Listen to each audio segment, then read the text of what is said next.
Muy buenos días a todos, muchas gracias.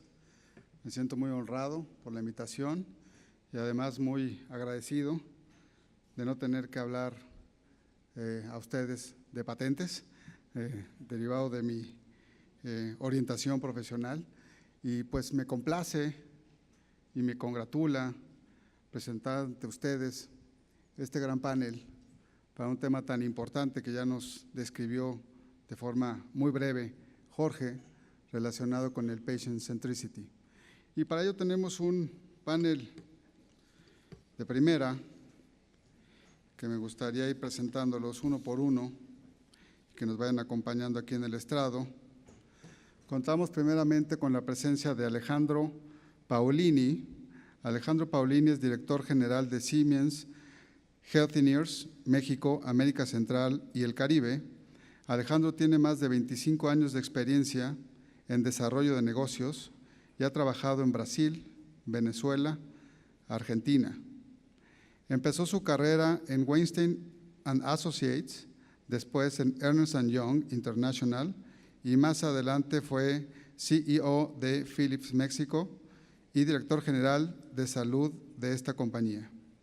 En su actual posición ha liderado diversos proyectos con instituciones públicas y privadas, y algunos ejemplos incluyen la digitalización del Departamento de Imagen en el Instituto Nacional de Cardiología. Alejandro.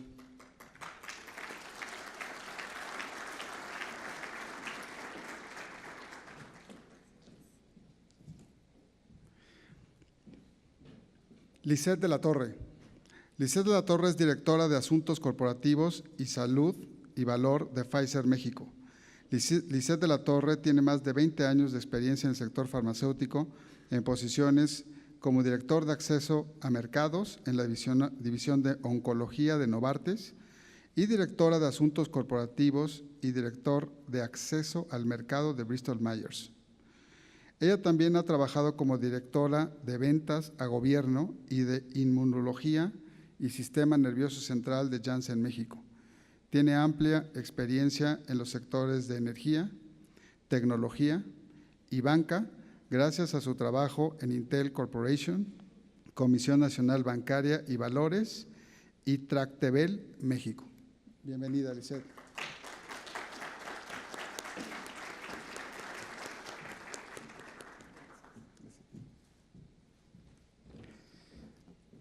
Jaime Cervantes. Jaime Cervantes es CEO de Vitalmex. Jaime ha sido CEO de Vitalmex desde el 2007. Tiene una amplia experiencia profesional en el sector salud y es cofundador del Comité Médico Científico para la Investigación y Desarrollo del primer dispositivo de asistencia ventricular en América Latina. Su liderazgo ha sido fundamental para el crecimiento de Vitalmex, a la cual ha ayudado a posicionarse como una compañía líder en soluciones médicas e integrales. Jaime estudió su licenciatura en la Universidad La Salle y tiene diversos estudios en mercadotecnia, liderazgo y administración de instituciones como el IPADE, ITAM e ISTEM. Bienvenido, Jaime.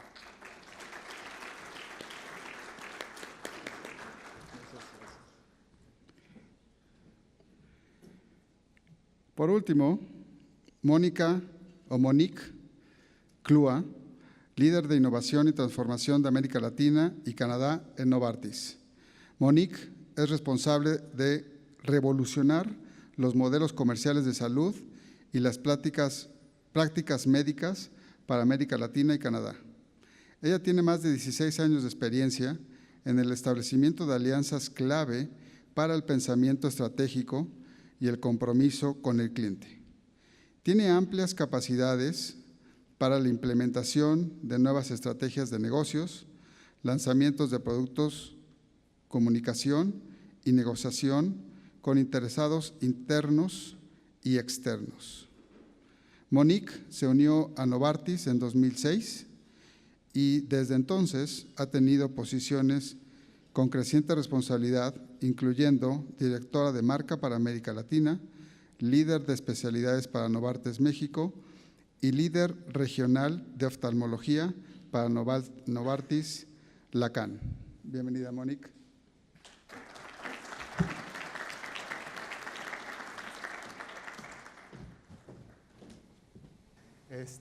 Patient centricity, este concepto de patient centricity, ¿qué significa? Yo hace 3 meses tuve un problema de salud importante que nunca había tenido en mi vida. Me detectaron cáncer en un riñón y me extirparon el riñón. En esos días, estando en el hospital, yo quería ser el centro de todo.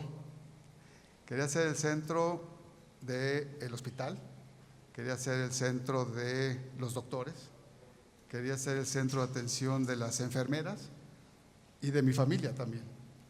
Pero eso es el patient centricity, eso es el paciente en el centro, o eso era parte de mi necesidad en un momento en el cual mi salud fue afectada. Todos somos pacientes, todos en algún momento fuimos, somos o seremos pacientes. Pero desde su punto de vista, en cada una de sus especialidades, ¿qué es el concepto de patient centricity? Yo encontré una definición, pero es una definición muy amplia. Una definición amplia, general, que creo que no aborda todos los temas de tener al paciente en el centro o de cumplir con la totalidad de lo que se refiere al concepto de paciente en el centro. Y es el proceso de diseñar un servicio, producto o solución alrededor del paciente. Eso nos dice Susana Fiminska, que es el concepto de patient centricity. Si empezamos con Monique, para que nos vayan platicando uno por uno, ¿qué entienden por el concepto de paciente en el centro o el paciente como foco de la agenda en salud? Sí, claro, muchas gracias y buenos días a todos. Como lo mencionabas, obviamente el concepto de patient centricity es un tema que se viene hablando desde hace varios años, donde decimos pongamos al paciente en el centro, pero ¿qué significa esto? Depende de dónde estamos parados. Y creo que el concepto de paciente per se también hay que evolucionarlo, porque cuando pensamos en patient centricity estamos justamente pensando en eso, en gente que ya está enferma, cuando realmente deberíamos de pensar en gente, cualquiera de nosotros, en cualquier edad, antes de ser una persona que ya padece una enfermedad en particular. Así que desde nuestra perspectiva lo que tratamos es de pensar cuál es el impacto no solo de nuestra investigación clínica, cómo podemos pensar más en lo que el paciente necesita, cómo podemos llegar más a la medicina personalizada con la investigación clínica que Novartis hace. En los modelos comerciales es cómo podemos facilitar que el medicamento llegue, y que llegue significa con el precio, con la disponibilidad, en el lugar donde el paciente lo requiere. ¿Cómo podemos asegurar que todos estos pacientes se mantienen más tiempo en tratamiento? En fin, es siempre pensar en el impacto que nosotros como laboratorio farmacéutico podemos generar en el bienestar de estas personas. Habiendo dicho esto, lo que sí quería como compartir alrededor del tema de patient centricity, en Novartis y también personalmente fuertemente creo que esta ya es una época de no pensar solo en nuestra posición como industria farmacéutica o la posición que tienen los pagadores o la posición que juega cada uno de nosotros en el entorno de salud. Estas son épocas ya de crear mucho más alianzas estratégicas, de trabajar en conjunto exactamente para poder beneficiar mucho más a los pacientes. Gracias, Alex. Gracias. Jaime, desde tu punto de vista. Yo me voy a desviar un poquito en el tema de lo que es patient centricity en materia de salud. Creo que centrar al paciente en el centro de todas las actividades que hacemos es una cuestión más de filosofía de vida, ¿no? Es una cuestión de convicción. Cuando tú entiendes lo que es la persona y te metes en profundidad hacia adentro, como lo acaba de describir Alejandro, la persona tiene su historia y llega en algún momento u otro a situaciones que le causan problemas en su propia vida, y como empresario de la salud sitúas a la persona primero en el centro, como decía Monique, después vas a poder de alguna forma desdoblar las capacidades humanas para intentar hacer algo por un paciente. Paciente es alguien que espera y que tiene una esperanza específica por resolver un tema de salud. Una persona todavía no tiene, una persona sana todavía no tiene ese problema. Entonces, el Patient Centricity para nosotros en Vitalmex es realmente una filosofía de vida. Nuestro propósito dice, nos comprometemos con la persona y el paciente está en el centro, y eso cambió absolutamente todo el modelo de negocios, porque como decía Monique, tenemos que lograr conjuntar de una manera muy innovadora todos los elementos que están alrededor de alguien que puede estar sufriendo alguna situación de salud, y también lo vimos en la conferencia anterior que dijo Juana, ¿no? El paciente realmente es una persona que está en una situación delicada, y si nosotros no tenemos como filosofía de negocios primero esta compasión, esta empatía avanzada a la situación que está viviendo, pues vamos a seguir pensando que tenemos que dar el número, vamos a tener que pensando que tenemos que desplazar el producto, vamos a seguir pensando que hay que construir más hospitales. Hoy en día estamos viendo que podemos hablar de patient centricity en todo momento, pero realmente el sistema, nosotros mismos, si somos autocríticos, nada más lo hablamos de dientes para afuera, no lo vivimos de una forma contundente, humana, filosófica. Es una creencia que cada uno de los empresarios y cada uno de los políticos y cada uno de los funcionarios debería de poner primero como parte fundamental, porque bien lo dijo Alejandro, alguna vez, en algún momento, tú vas a estar en esa situación y vas a vivir emocionalmente, angustiosamente la situación de decir, oye, me gustaría estar en el centro. Entonces, a mí no me importa en ese momento si tengo el margen de utilidad, a mí no me importa si tengo la logística, a mí no me importa si tengo los recursos, necesito salvar mi vida de alguna manera y el sistema no nos está ayudando, ¿no? Poner al paciente en el centro significa adaptar el sistema al paciente, no que el paciente se adapte al sistema, y seguramente durante la plática vamos a ir avanzando sobre el tema. Gracias, Alejandro. Gracias, Jaime. Lisette.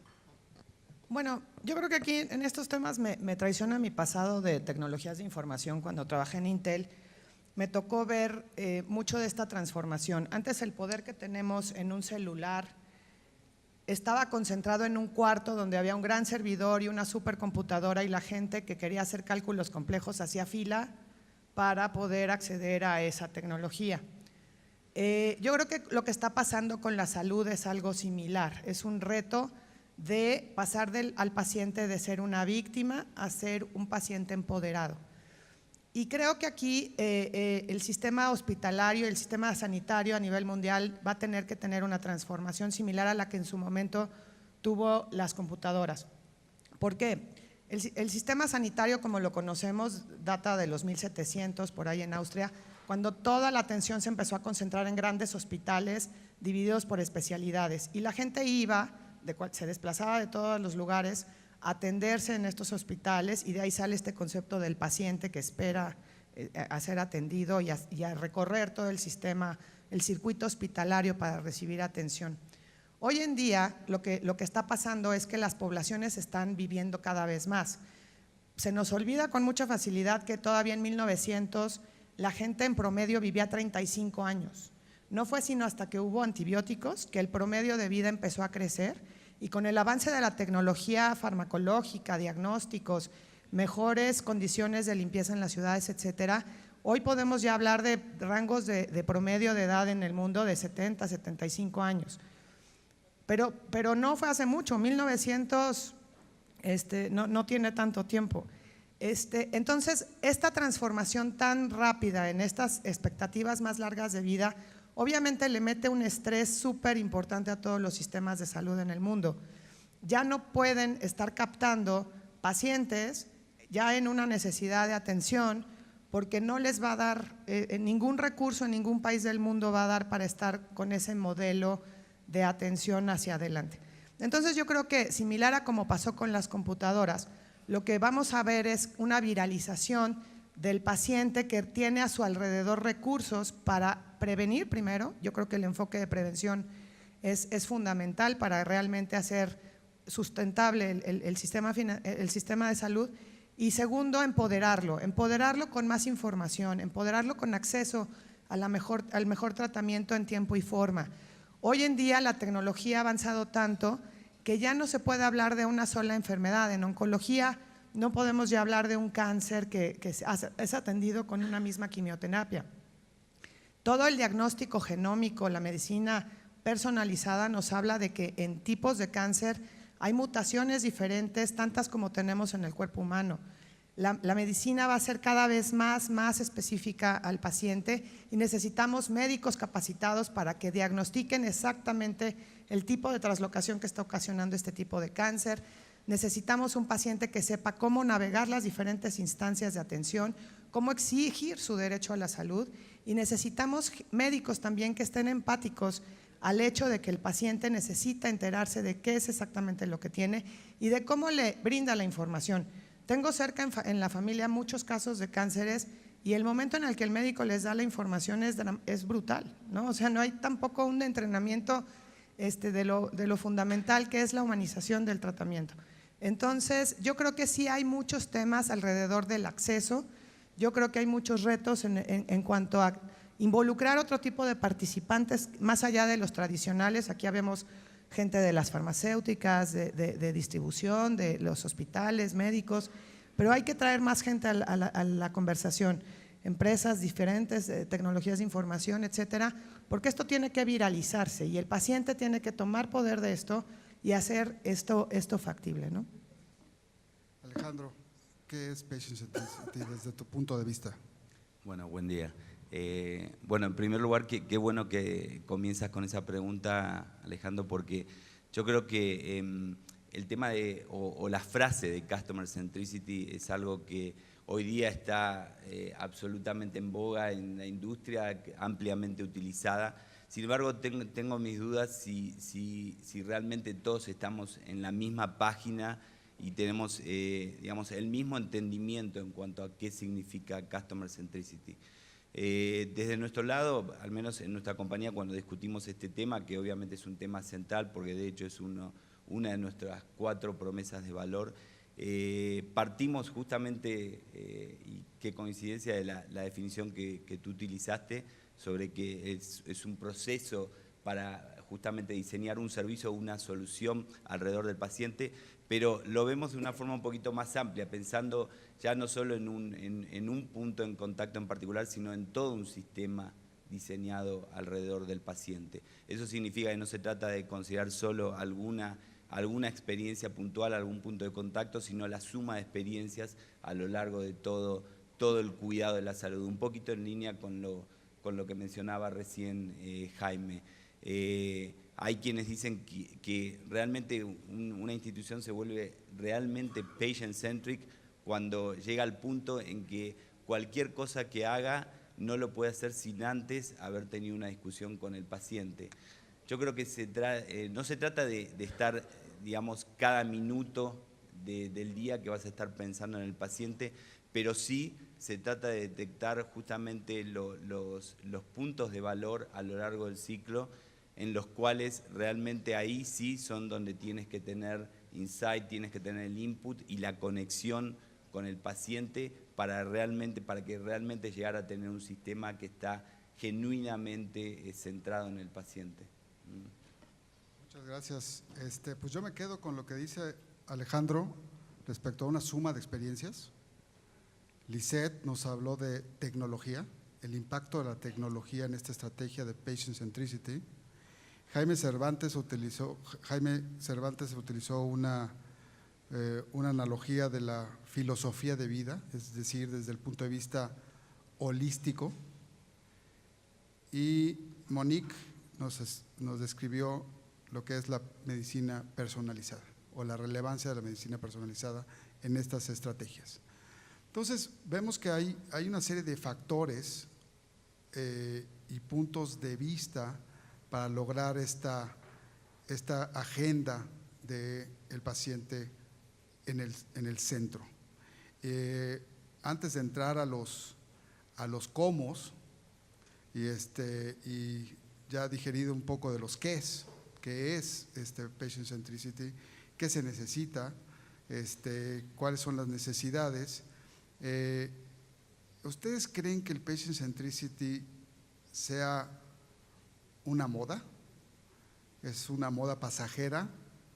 ¿O es en realidad podríamos decir, la fuente de la eterna juventud para la industria de la salud en México y en el mundo. ¿Qué piensan al respecto? Si me quieren contestar alguien en particular o podemos abrir el debate. Jaime. Es una pregunta muy interesante. Definitivamente está en boga de todos hablar del paciente en el centro. Como lo dije hace rato, tal vez lo estamos haciendo un poquito de dientes para afuera, porque la multidisciplinariedad que se requiere no se está llevando a cabo. Entonces se requieren liderazgos que sean más integradores y eso pues provocará una tendencia. Y sumando que el paciente está un poco mejor informado, que tenemos al doctor Google por ahí, ¿no? Y entonces cualquier persona que tenga un problema pues acude a Google y pues ya el médico ya no le cuenta, ¿no? Pues tengo un problema cardiovascular y Google lo denomina y Wikipedia te lo describe y el paciente dice, no, pues yo ya sé qué tengo, ¿no? Y pues eso está provocando que nos obliguemos como industria, como líderes, como funcionarios, como políticos, a tener un poco más de responsabilidad, por eso hablaba del asunto filosófico, a tener un poco más responsabilidad sobre la tendencia, más que una moda, diría yo que se está convirtiendo en una tendencia, empezar a adaptar los sistemas, todos los sistemas, todas las estructuras, todas las políticas al condicionamiento personalizado, individualizado que el paciente requiere. Eso requiere de nuevos tipos de liderazgo, que de alguna forma integren esta multidisciplinariedad y que la multidisciplina cree una diferencia en una persona, no en cientos de millones. Al fin y al cabo, creando la diferencia en una, como lo vimos en la presentación anterior, esto se va a empezar a derramar y de pronto se va a convertir en miles, ¿no? Hablaban que eran 30,000 pacientes, en nuestro caso son 1 millón de pacientes al año los que atendemos, es decir, pero estás pensando en uno, después vas avanzando. Entonces requiere un liderazgo fuerte, integrativo, para poder dar la cara a esta tendencia. No es una moda, es una tendencia. Alejandro. Yo creo que estoy de acuerdo con lo que dice Jaime. Puede interpretarse, claro, que sea una moda justamente por lo que hablábamos antes, en el hecho de que está en boca de todo el mundo, pero yo creo que mucho más que una moda es, como dice Jaime, una tendencia y una necesidad. Definitivamente yo creo que es una necesidad, es algo inevitable, principalmente por dos razones. Una, porque definitivamente es una de las soluciones para el gran desafío que enfrentan todos los sistemas de salud el día de hoy a nivel global, ¿no? Que es la viabilidad económica y que puedan ser sustentables económicamente a largo plazo. Yo creo que un sistema de salud centrado en el paciente está demostrado que trae enormes beneficios en cuanto a productividad, en el momento que ya cambia totalmente el sistema, se vuelve mucho más preventivo, el paciente involucrado participa, esa participación trae cantidad de beneficios, entonces eso es inevitable. Y por otro lado es una necesidad porque también cuando vemos en el mercado privado, las instituciones hoy día, aquí obviamente estamos todavía en una etapa, todavía algunos años atrás, pero en definitiva hoy es una necesidad por lo que también lo que mencionaba de Google, hoy día el paciente se ha vuelto cada vez más un consumidor, es un consumidor que está informado justamente a través de Google y todas las redes, que participa en las decisiones, ya no es simplemente lo que el doctor le diga, que inclusive tiene posibilidades para elegir, sobre todo si miramos aquí en México, que bueno, el gasto de bolsillo es muy, muy alto, entonces él elige, escoge. Entonces, obviamente, la forma en que las instituciones, sobre todo el mercado privado, la forma en que las instituciones tratan a ese paciente, es una obligación ir hacia un sistema centrado en el paciente. Y si bien es cierto que vamos atrasados, porque cuando tú ves instituciones en Estados Unidos, todas esas instituciones hoy día tienen programas muy sólidos, muy fuertes a nivel corporativo, inclusive hasta tienen su CEO, Chief Experience Officer.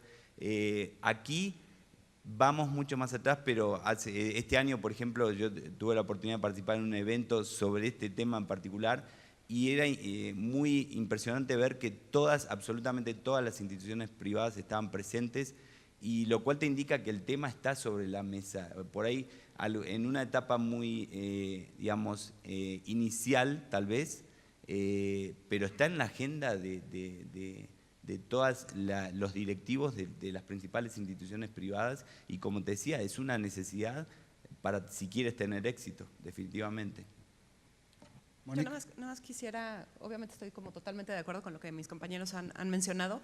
Lo que creo es que estamos, o sea, definitivamente no creo que se vaya a ir y es un tema que se va a seguir hablando, sobre todo porque estamos en un momento, diría yo, un poco histórico, donde la tecnología está impactando de manera muy fuerte el campo de la salud, sin que todavía lleguemos a una revolución tan acelerada como tuvo la televisión, el entretenimiento y otros campos.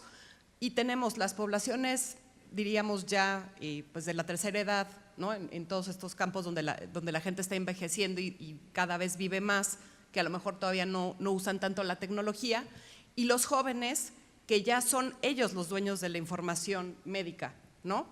Toda esta tendencia de los wearables, la gente sabe cuánto caminó, cuánto comió, cuánto durmió, cuánta azúcar tiene, cómo se ve su gráfica, y esto no va a parar, esto va como a seguir ahondando. Probablemente la dificultad se acentúa mucho más, además de los temas que se mencionaron, porque tenemos estos dos extremos de la población con necesidades y con impactos de la tecnología diferentes. Tanto Jaime como Alejandro señalaron un punto que creo que es muy importante para este tema en particular, que se requieren varias disciplinas y varias experiencias para abordar el tema del patient centricity. Y todos ustedes han hablado de algunos factores que tienen impacto en esta estrategia o esta agenda del paciente en el centro. Se habló de comunicación, se habló de educación, se habló de entrenamiento o contar con gente entrenada, se habló de liderazgo entrenado, y de respecto a la comunicación y la información, pues un aspecto importante que puede ser la transparencia de esa información. Al respecto, ¿qué nos podrían decir sobre estos factores? ¿Qué es lo que hay que hacer o qué es lo que falta hacer? O, por ejemplo, ¿cuál es el rol de las redes sociales y de la agenda digital o de la era digital en las estrategias del patient centricity? Y qué es lo que hay que hacer para abordar de forma apropiada el tema, cualquiera de ustedes. Bueno, yo creo que continuando un poco con la conversación de la pregunta anterior y vinculándolo con esto, yo te puedo hablar más como de la parte pública, ¿no? que es lo que me ha tocado ver desde hace más tiempo. Yo creo que un factor fundamental en el ámbito público para este patient centricity es trabajar realmente en este expediente electrónico, ¿no? Tener realmente el dato preciso del paciente, sus características, las comorbilidades que maneja, desde cuándo, contexto social, etcétera, porque esto va a permitir también, aparte de menores errores en la prescripción o de menores retardos en la atención preventiva o de evitar complicaciones, también va a permitir que los pacientes puedan transmigrar sobre todos los diferentes entornos de la salud en el país, ¿no? Una vez que la portabilidad o si la ambición realmente de la portabilidad es parte de la agenda, ¿no? Y en ese sentido yo creo que va a ser fundamental tener un buen ejercicio de expediente electrónico, porque eso va a permitir también medir los resultados de las intervenciones y cuantificar el costo de las intervenciones en el sector salud. Y eso va a ser fundamental también para optimizar el uso de los recursos y para dar paso a la innovación que realmente agregue valor en el sector. Entonces, en esa medida, yo creo que toda la cuestión digital, toda la cuestión de las nubes de información, la encriptación, la private property information, creo que son temas fundamentales que necesitamos seguir trabajando como parte de la agenda de salud, ¿no? Sí, yo creo que bueno, el tema de digitalización obviamente juega un papel fundamental en esto. como en todos los otros temas. Digitalización hoy día es como que está por debajo de cualquier tema que toques. En este tema en particular sí puede influir en la parte particular, como mencionaba Lisette, de los wearables, eso es un hecho. Hoy día vemos, está calculado de toda la gente que justamente que utiliza ese tipo de dispositivos, 60% tiene al menos una aplicación de salud. Entonces, obviamente, eso impacta. Todas las clínicas que te mencionaba, grandes clínicas de Estados Unidos que trabajan con hoy día consultas virtuales, la gente que utiliza, que ha tenido alguna experiencia de consulta virtual, 60-70% expresa que tuvo el mismo nivel de satisfacción que en una consulta personal. Entonces, todo eso tiene un impacto muy grande. Pero yo creo que en cuanto, yendo un poquito más a lo que decías de qué hay que hacer, no se trata solo de eso, eso es apenas una parte, una pata de la historia. Creo que se trata de un programa mucho más amplio, un cambio realmente de cultura en las organizaciones es fundamental, porque también impacta el tema del lado humano, lo que mencionaba un poquito, la parte más filosófica que mencionaba Jaime, eso también, la experiencia, cómo es el contacto, cómo el médico trata. Nosotros acostumbramos mucho a hacer muchas encuestas también con agentes, con el pacientes, y hace poco, hablando con justamente un caso relacionado con la presentación anterior sobre el tema de cáncer de mama, una paciente que describía todo su proceso desde que tuvo una mastografía, le detectaron una dureza, le dicen vas a hacer un examen, después tener que esperar el resultado, llamar 3 veces para que le digan no, es negativo. Entonces fue con el doctor, le explica que un negativo significa que es buena noticia. Todo ese proceso lo describió como una situación horrible, vivió una experiencia horrible, cuando visto desde el lado de la institución parecía como que se habían seguido, en sí se habían seguido todos los protocolos normales o habituales y no se había incurrido en, digamos, ninguna falta, pero la experiencia para el paciente había sido pésima. Creo que dijiste una palabra clave en este tema, que es la cultura. ¿Cómo encaminarnos o cómo dirigirnos a esta cultura del paciente en el centro para lograr un objetivo final que podría decir, desde el punto de vista del paciente, no decision about me without me? Pero ¿qué se requiere hacer en los varios jugadores del sistema de salud para llegar a esa meta y ese cambio de cultura? Jaime.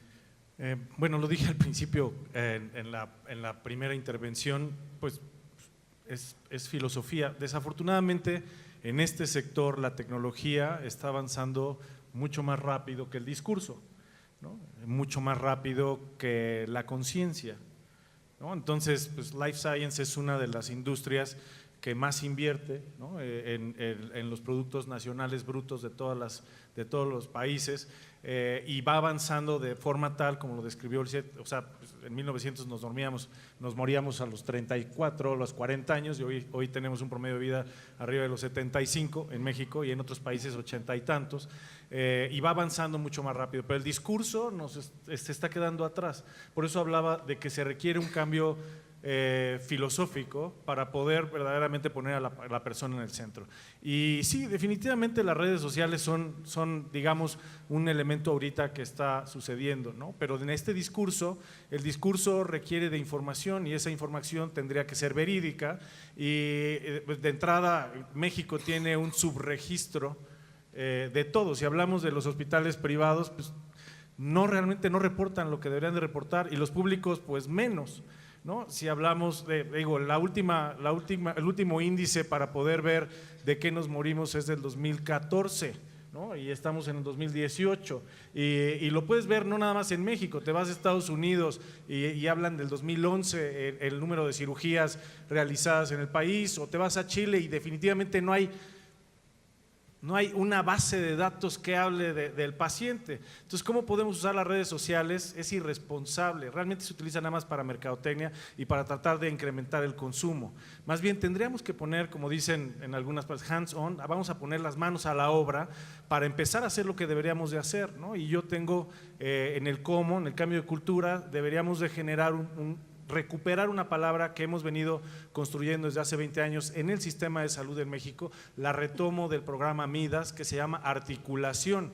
La articulación requiere no nada más la cultura del liderazgo, también requiere la desintermediación.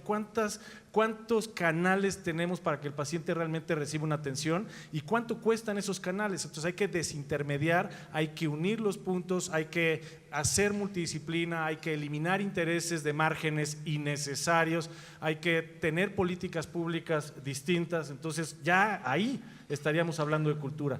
La articulación, la cultura y la filosofía van a hacer que esta tendencia hacia el paciente sea una realidad, mientras los empresarios, la industria, no pensemos en que estamos hablando de vidas humanas y que lo que nos interesa es incrementar el consumo de nuestros productos o el margen de nuestra utilidad, pues esto no va a cambiar jamás. Muy bien, Jaime, pues ya nos metiste al tema de los cómo, que creo que es de los más complejos.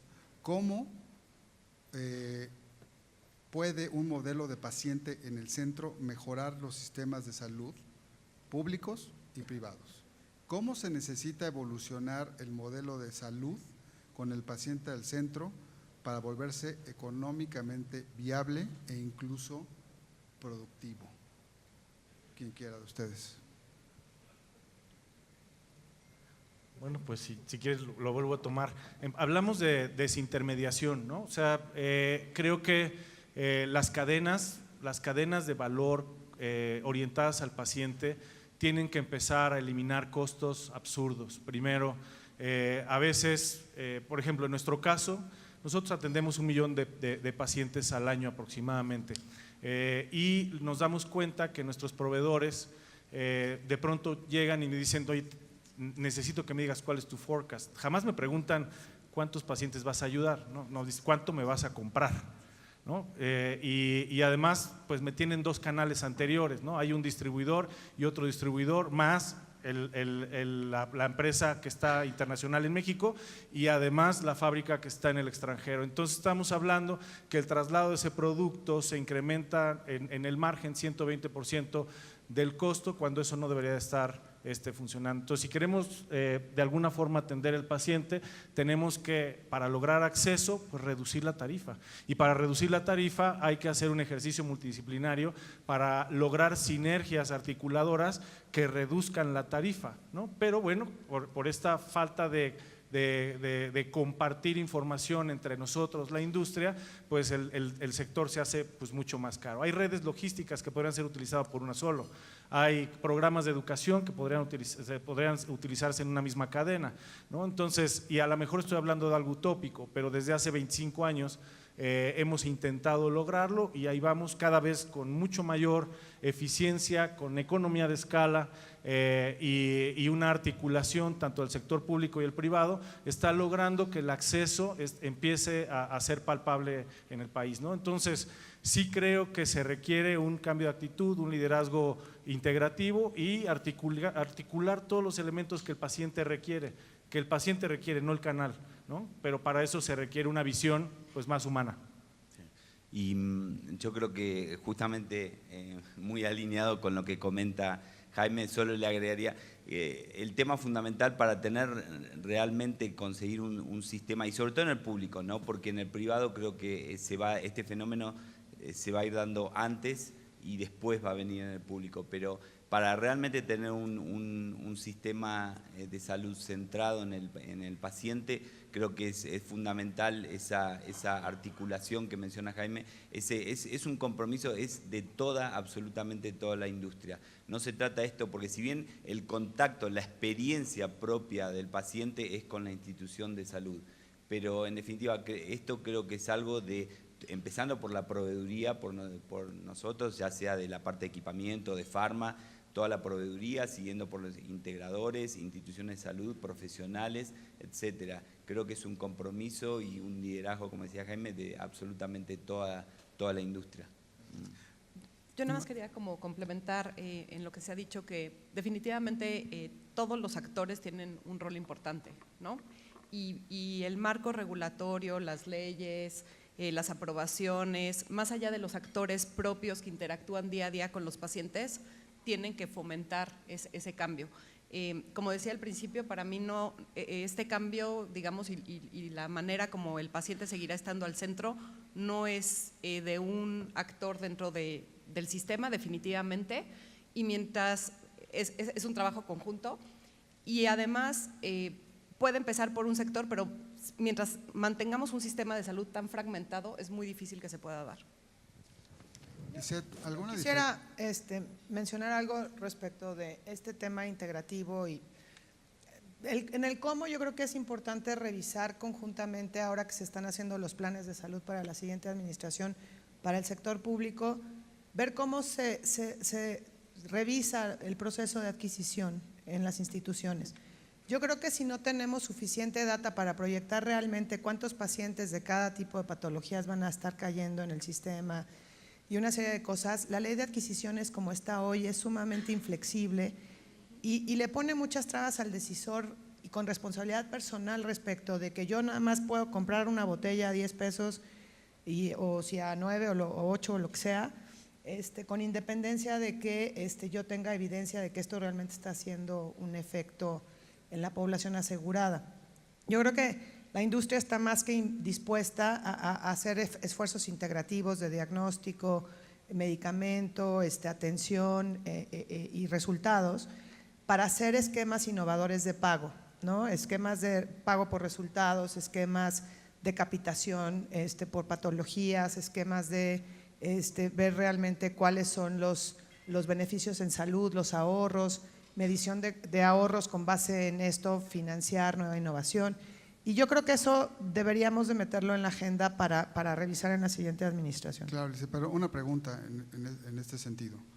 ¿Esto aplicaría en el sector privado y en el sector público o cuáles serían las principales diferencias para abordar el tema del patient centricity, pero desde el punto de vista privado y público? ¿Cuáles serían las diferencias?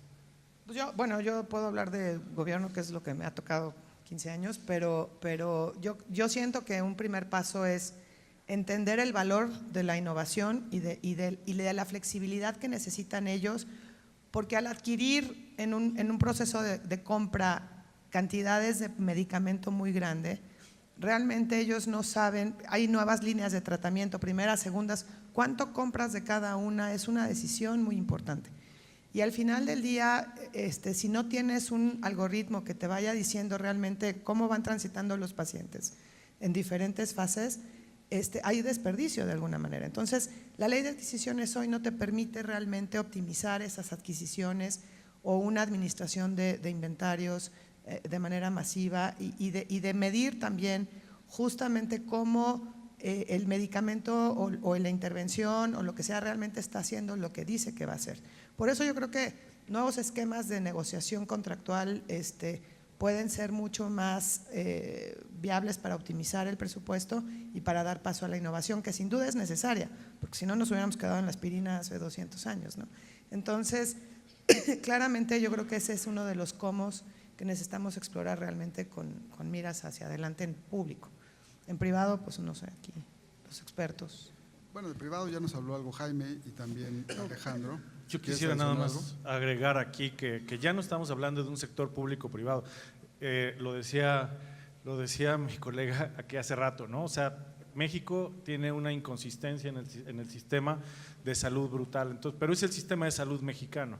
Si pensamos en el paciente, les voy a poner un ejemplo. Los hospitales privados tienen un número de quirófanos impresionante y trabajan no más del 30% de su productividad. Podemos jugar squash. Lo dijimos en el foro en el año pasado con Alejandro, podemos jugar squash en los quirófanos y no ha habido una iniciativa para articular el sector público con el sector privado y decir, oye, los pacientes son mexicanos, ayúdanos a que las bases de la licitación permitan una convivencia interna y externa, y si el paciente está más cerca de Tamaulipas y tengo un hospital privado en Tamaulipas, pues que se vaya al hospital privado de Tamaulipas, y si no tengo infraestructura, no, el gobierno está diciendo ahorita vamos a construir otros 30 hospitales, 30 hospitales si tienes 3,000 hospitales privados prácticamente vacíos, ¿sí?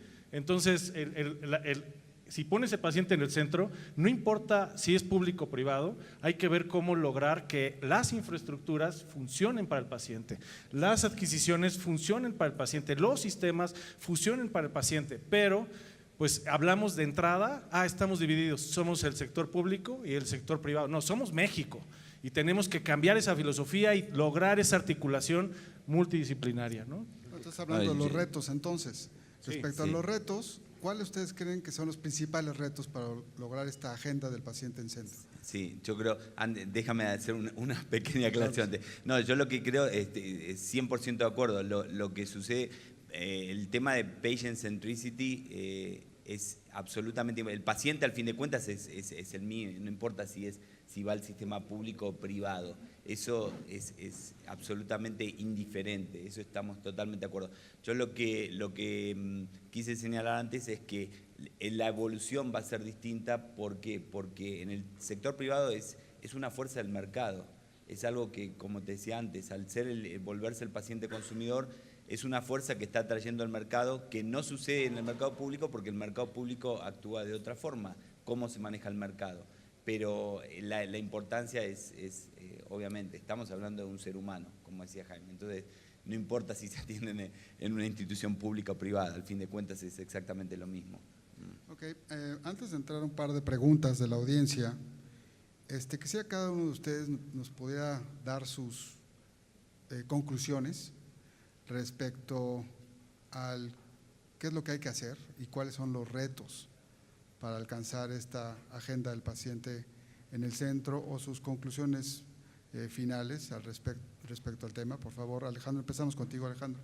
Bueno, yo creo que como conclusión final y sobre lo que hay que hacer es un poquito reforzar lo que te comentaba antes. Yo creo que en primer lugar se necesita un compromiso de toda la industria, ¿no?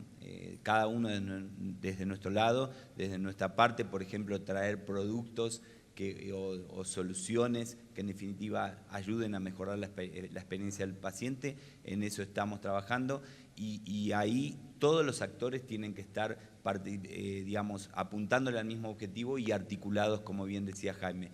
Y el segundo tema es que las instituciones, ahora hablando sí ya en el final de la cadena, las instituciones que son las que tienen, instituciones de salud que prestan el servicio y que tienen el contacto, el punto de contacto con el paciente, definitivamente esto no puede ser encarado como esfuerzos individuales o puntos de contacto en particular. Esto es algo que se tiene que ver como un programa integral, un cambio de cultura, un programa corporativo soportado desde lo más alto, justamente desde lo más alto de la dirección, y con el total convencimiento que en definitiva eso es no solo para beneficio del paciente, sino que va a hacer a los sistemas de salud mucho más productivos y viables económicamente en el medio y largo plazo. Lisette. Bueno, yo creo que estamos viviendo épocas sumamente excitantes, en el sentido de que hoy como nunca estamos cerca de encontrarle la vuelta a muchas enfermedades que hasta ahora han sido mortales, ¿no? Estamos, bueno, en los 80s veíamos que los pacientes que tenían VIH-Sida tenían un pronóstico de vida súper corto, ¿no? 6 meses, con una muy mala calidad de vida con los medicamentos disponibles entonces. Hoy en día un diagnóstico de VIH no necesariamente es una sentencia de muerte, ¿no? Hoy un paciente con los tratamientos adecuados, en la secuencia correcta, puede vivir 30 años o más y tener inclusive una calidad de vida normal equivalente a la de cualquier otra persona sana. Yo creo que la posibilidad de que hoy enfermedades crónico-degenerativas o el cáncer tengan una posibilidad con los nuevos desarrollos de medicina genómica, con toda la cuestión nueva que viene en la siguiente ola de innovación, en los muy cortos plazos, un par de años, vamos a tener las primeras curas de enfermedades de este estilo. No puede México no ver que realmente hay un impacto en esto en su población y que necesitamos hacer lo necesario para que el sector público, privado, las aseguradoras, las empresas de tecnología y todos los participantes encontremos soluciones para que realmente el paciente tenga acceso a lo que necesita y tener una vida productiva e integrada en el país, ¿no? Jaime. A manera de conclusión, yo diría pues 4 puntos fundamentales. Primero, modificar el discurso, ser líderes más humanos, no nada más empresariales, políticos, o sea, todos los que estamos en el liderazgo tendríamos que tener un liderazgo más humano. Segundo, lograr integrar la cadena de valor que atiende al paciente, no el que atiende el cirujano ni el que atiende el hospital, no, al paciente, la cadena de valor, articulando todos estos elementos. Generar economías de escala es importante para que el paciente tenga mucho mayor acceso y eso requiere, y además esto es más tendencia, que el paciente en el centro. A todos nos van a presionar a vender más barato y nosotros tenemos que lograr tener el mismo margen y ser más eficientes. Entonces las economías de escala pues son un punto importante. Y la otra es, lo digo así en foro abierto, hoy es un libro abierto, viene otro gobierno y las páginas están en blanco y es momento de proponer, hay que ser proactivos y empezar a hablar de estas cosas con el gobierno y con el sector privado, unir el discurso, modificarlo a un asunto más social y crear el impacto que se requiere, ¿no? Gracias, Monique. Sí, creo que mis compañeros básicamente lo han dicho todo. Para mí es un tema de asegurar que la agenda de salud está puesta en los intereses del gobierno. Obviamente creo firmemente y en Novartis lo apoyamos, que las alianzas son las que nos van a sacar adelante. Tenemos que trabajar mucho más en conjunto, buscar las eficiencias, las sinergias, por supuesto apoyados de la tecnología. Muchas gracias. Hay 3 preguntas que escogí, las otras 2 ya estaban contestadas por nuestros panelistas. La primera es de Javier Cortés, abogado. ¿Qué cambios a la normatividad de COFEPRIS creen necesarias para fortalecer la tendencia del patient centricity? Pues es una pregunta muy interesante. Pues de entrada, abogado, te diría que COFEPRIS tiene 7 barreras para poder poner el producto, un producto innovador, pasa por 7 filtros antes de que llegue el paciente y eso tarda aproximadamente 2 años, cuando en otros países es un filtro. Entonces, así en abstracto, la respuesta sería eliminar las barreras y lograr nada más un filtro, ¿no? Con toda la experiencia que hay a nivel mundial. Bueno, ahí obviamente depende de cada segmento. Yo creo que en ese sentido no diría en eliminar las barreras, pero sí obviamente eficientizarlas. Yo creo que el rol del ente regulatorio, como en cualquier otro país, ¿no? Estamos hablando de nuestra industria, tiene que ser, y no hay de otra forma, altamente regulada. El tema es encontrar ese equilibrio, ese balance entre que haya una regulación eficiente que proteja a la población, pero al mismo tiempo no signifique una barrera para acceder de forma rápida a las últimas innovaciones tecnológicas. Entonces, bueno, obviamente que todo en la medida que continúe, hablando particularmente de México, la COFEPRIS, haciendo esos procesos más ágiles y más rápidos, bienvenido sea, obviamente que va a ayudar. Yo creo que nada más para complementar, independientemente de la agilidad que se requiere en cuanto a tiempos de respuesta, definitivamente hoy en nuestros sistemas de aprobación faltan figuras. Hoy ya no todo es un medicamento o es un device o es una vacuna, hay muchas más figuras en la parte como de medicamentos, hay mucho más figuras para hacer comunicación con públicos generales y todo esto pues se tiene que traer a la mesa de discusión y COFEPRIS juega un rol súper importante. Claro, todo lo que es el ambiente digital, la era digital, las redes sociales, la comunicación, la publicidad de ciertos productos y ciertos servicios en materia de salud, considero que son materia fértil para la regulación en nuestro país. Y en ese sentido yo creo que la verdad es que no se puede escatimar la seguridad y eficacia de los medicamentos y yo creo que las disposiciones jurídicas en México están funcionando en ese sentido bien. Creo que se han hecho también avances importantes en un aspecto que es la investigación clínica.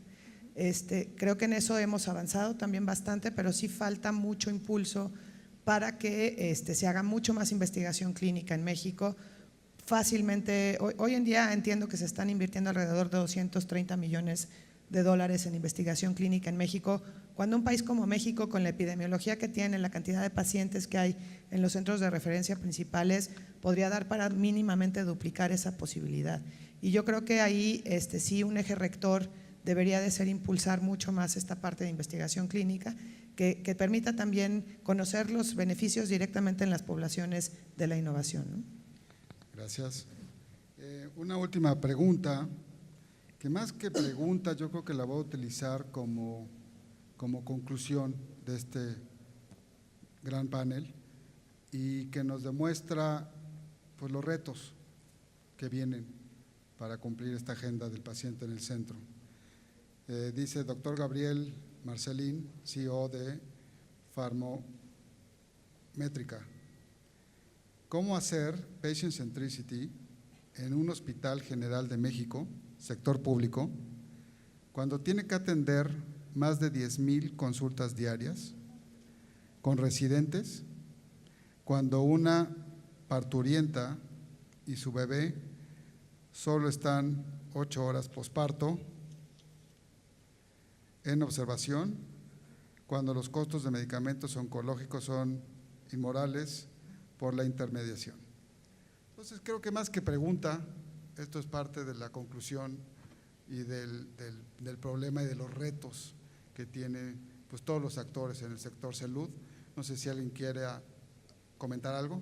Sí, bueno, eso es un poquito justamente lo que te comentaba antes. Hay una realidad, obviamente, todos creo que estamos, en ese sentido hay un consenso muy amplio en cuanto a la importancia, a la necesidad y a los beneficios que te trae un sistema de salud centrado en el paciente, pero por eso que yo insistía en el tema de que lamentablemente vamos a ver esa evolución de forma diferente en el sector privado que en el sector público, porque se necesita de inversión, se necesita de recursos. Las cosas no suceden solo por buenos deseos o buenas intenciones. Y sí, lamentablemente, nos guste o no, es la realidad que enfrentamos en nuestro país, en determinados hospitales e instituciones públicas donde hay muchas necesidades y todavía pensar en customer centricity es como algo lejano, ¿no? Sí. Pero bueno, es así. Jaime, la última intervención. La última intervención diría yo al Hospital General de México, lo decía Lisette hace rato, pues hay que abrir, ¿no?, la interinstitucionalidad. Esta facturación interinstitucional público-privada puede ser una solución, pero bueno, yo soy el Hospital Central de México y yo licito para mí mismo y voy a tratar de adquirir mis cosas exclusivamente para mí, cuando podría tener una facturación interinstitucional con Pemex, con Sedena, con el IMSS, con el ISSSTE y con muchos hospitales privados que estarían ávidos de absorber el volumen de esas consultas, desatorar esa lista de espera y empezar a aprovechar la infraestructura instalada existente que está vacía del otro lado y acá está saturada, ¿no? Muchas gracias. Despedimos al panel con un gran aplauso, por favor. Muchas gracias.